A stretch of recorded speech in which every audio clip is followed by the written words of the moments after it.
Yo la team Waves, aujourd'hui on va parler d'un sujet hyper important pour tous ceux qui sont wolfing, comme moi. On va parler de l'hydratation. Beaucoup de wavers galèrent avec ça. Ils pensent qu'il faut utiliser les mêmes techniques et les mêmes quantités de produits qu'après une coupe. Mais c'est une grosse erreur. Aujourd'hui, je vais vous montrer comment bien hydrater les cheveux pendant le wolfing pour éviter la sécheresse.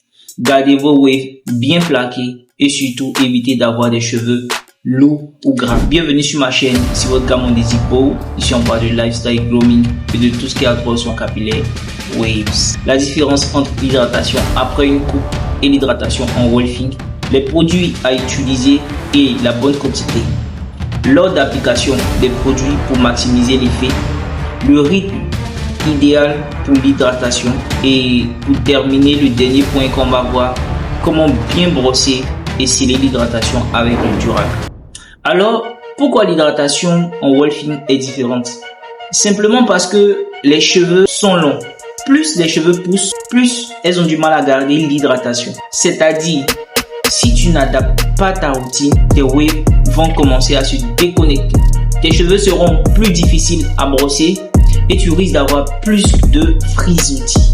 Tu te demandes quel est l'effet même de la sécheresse sur tes cheveux. Il y a plusieurs effets parce que tu auras une difficulté à brosser. Il y aura des formations de frisottis, apparition de pellicules, surtout si tu mets trop de pommade. Il y a peut-être aussi de définition la sécheresse parce que quand tes cheveux sont secs là, c'est pas évident qu'on puisse voir tes waves, même pas.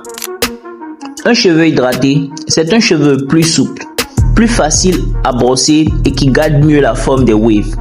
Donc, si tu veux réussir ton wolfing et atteindre une profondeur de wave incroyable, l'hydratation doit être ton meilleur camarade.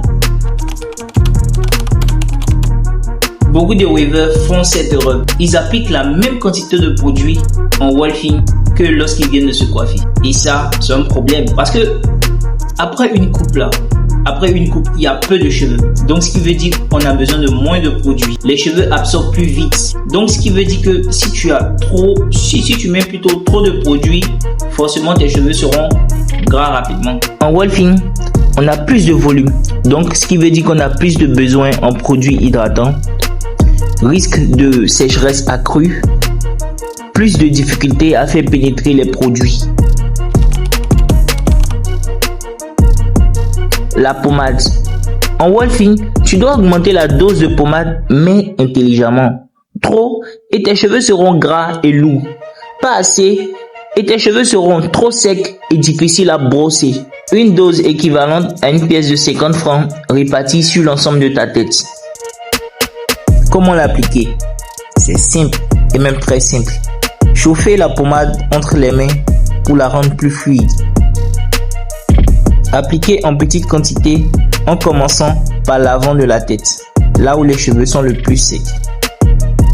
On applique progressivement, toujours en suivant le même sens naturel de tes waves.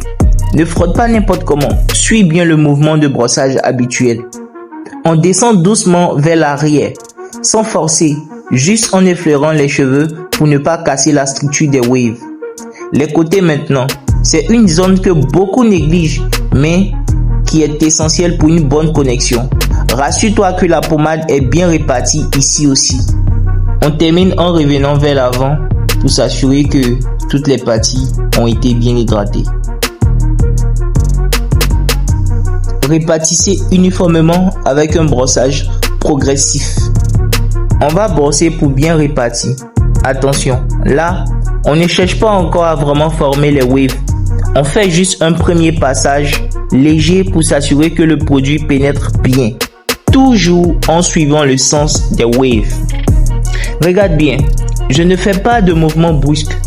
Le but, c'est d'aider la pommade à s'étaler uniformément et à commencer à nourrir les cheveux en profondeur.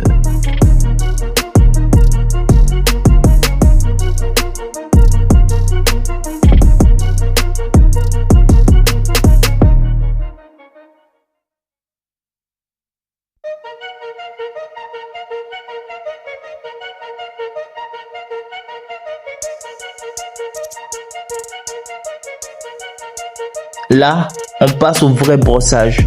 On va travailler chaque zone de la tête de manière progressive. Ce n'est pas juste brosser au hasard. Il faut respecter un ordre précis pour que les waves soient bien connectés. On attaque la couronne. C'est l'endroit vraiment très important. Ici, on brosse doucement pour ne pas casser la structure, mais assez fermement pour bien définir la base des waves. Si ta couronne est mal travaillée, tout le reste de ton pattern sera bancal. Donc, prends ton temps ici. Passons maintenant à l'huile. L'huile est essentielle en wolfing car elle va sceller l'hydratation et éviter que tes cheveux ne s'assèchent trop vite. On commence par prendre une petite quantité d'huile. Pas besoin d'en mettre trop, sinon tes cheveux vont saturer et ça va donner un effet poisseux. On applique en douceur, toujours en suivant le sens des waves, pas en frottant n'importe comment. Tu veux que l'huile entre dans tes cheveux sans casser le mouvement, donc il faut être méthodique. Massez doucement l'huile sur le cuir chevelu avant de les brosser. Maintenant, essayez de privilégier les huiles légères comme l'huile d'argan, l'huile de pépin de ricin ou l'huile de jojoba. L'huile de ricin est trop épaisse et risque d'étouffer vos cheveux en wolfing. Pour maximiser l'hydratation de tes waves et bien fixer leur structure pendant le wolfing, il est crucial de respecter un ordre précis d'application des produits. Beaucoup de weavers se contentent d'appliquer la pommade directement après un simple brossage, mais c'est une grosse erreur. L'hydratation doit être progressive et en plusieurs couches pour que tes cheveux absorbent chaque produit de manière efficace. L'idée ici, c'est d'imiter le fonctionnement naturel du cuir chevelu. On commence par hydrater avec un leave-in conditioner, puis on scelle avec une huile et enfin on fixe la structure des waves avec la pommade. C'est la meilleure façon d'obtenir des waves nourris en profondeur tout en gardant des waves bien plaqués et nets. Le leave-in conditioner, sa fréquence recommandée est 2 à 3 fois par semaine. Pourquoi? Il hydrate en profondeur et rend les cheveux plus souples. Trop fréquent, il peut ramollir les waves et créer des résidus. Quand l'appliquer? Après un wash and style ou quand les cheveux commencent à sécher. La pommade hydratante. La fréquence recommandée c'est tous les jours mais en petite quantité. Pourquoi? Parce qu'elle aide à bien plaquer les waves et scelle l'hydratation sans alourdir les cheveux. En cas de wolfing, si les cheveux sont un peu trop longs, on peut augmenter légèrement la quantité, mais pas trop pour éviter de saturer le cuir chevelu. On l'applique après l'hydratation avec le leave-in et l'huile. L'huile. La fréquence recommandée c'est 2 à 3 fois par semaine. Pourquoi? Parce qu'elle empêche les cheveux de sécher trop vite et renforce sa brillance. On l'applique juste après le leave-in pour sceller l'hydratation. Toujours finir par un passage au durag pour bien plaquer les cheveux et sceller l'hydratation.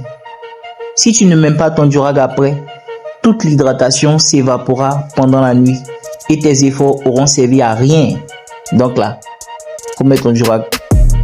Maintenant que vous savez exactement comment bien hydrater vos waves en wolfing, si cette vidéo vous a aidé, laissez un like, abonnez-vous à la chaîne pour plus de conseils et dites-moi en commentaire quelle est votre huile ou quelle est votre pommade préférée pour le wolfing. Jusque là, restez wavy, stay frais.